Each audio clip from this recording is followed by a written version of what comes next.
Maraming lugar ang binabaha, kabilang ang Tabuk City, dahil sa mga sunod-sunod na pag-ulan at mga bagyo. Maraming tao ang apektado dahil dito. Pero marami ang nagsasabi na ngayon lang sila nakaranas ng pagbaha. Ano nga ba ang dahilan nito? Sa mga lumipas na panahon, maraming tao ang nagtatapon ng kanilang basura kahit saan, sa gilid ng kalsada, maging sa mga pasyalan. May mga basura rin na kung hindi tinapon ay naaanod sa mga kanal. Nagdudulot ang mga ito ng pagbara na nakakadagdag sa pagbaha.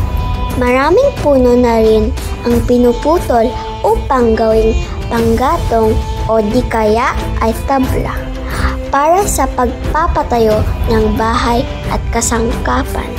Sinusunog rin ang mga bundok dahil sa pagkakainin. Sinusunog din ang mga plastic. Ang mga usok nito ay nakadadagdag sa air pollution.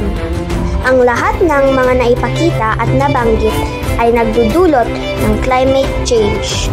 Isa sa epekto ng climate change ay ang pagbaha dahil sa mga pag-ulan at mga bagyo. Nandiyan din ang pagguho ng lupa o landslide. Kamakailan ay may namatay na estudyante dahil dito. Nasisira ang mga pananim dahil sa mga sunod-sunod na bagyo. Dahil sa climate change, tayo ay nakakaranas ng tagtuyot o drought. Paano natin alagaan ang kalikasan upang maiwasan ang mga ito?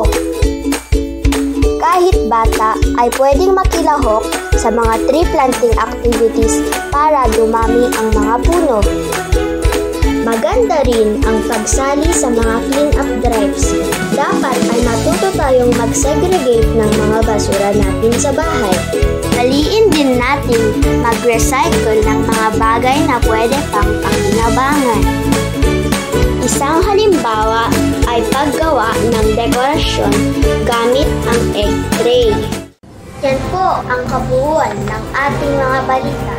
Maging impormado, manatiling nangunguna. Ako po si Rowana J.P. Bagalaw, nag-uulat.